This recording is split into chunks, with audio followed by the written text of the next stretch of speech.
Als het tegen zich krijgt, dan elkaar de hand in het huis van ons land. Onder begeleiding van dirigent Anne Oosterhaven en jonger Siep van der Ploeg wordt er Joert fanatiek oefenen.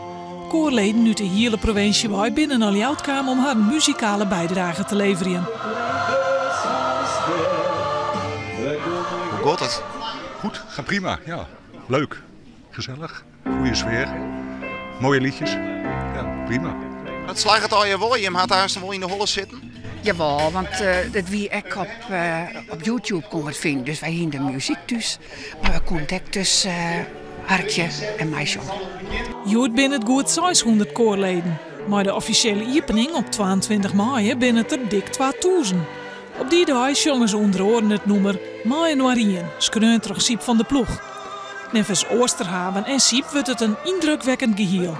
En dat maai ik wel, want van een week werd bekend dat er bij de opening er koninklijke visite aanwezig is. En tevreden? Ja, ik ben hartstikke tevreden, man. Dat is me het nou verenigd. Want dan, ja, super. En het is nog maar de helft en we krijgen al hele protocollen. Maar geweldig, hartstikke leuk.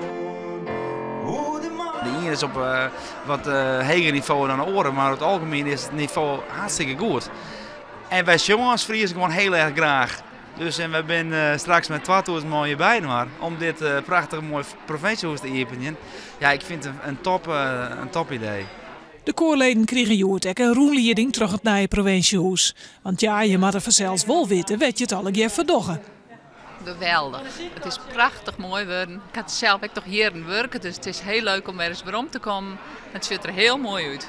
Nou, ik zit vooral even op het schilderwerk te letten, want een tante zei ze van mij, die hebben dat restaureerd en ik vind het fantastisch worden.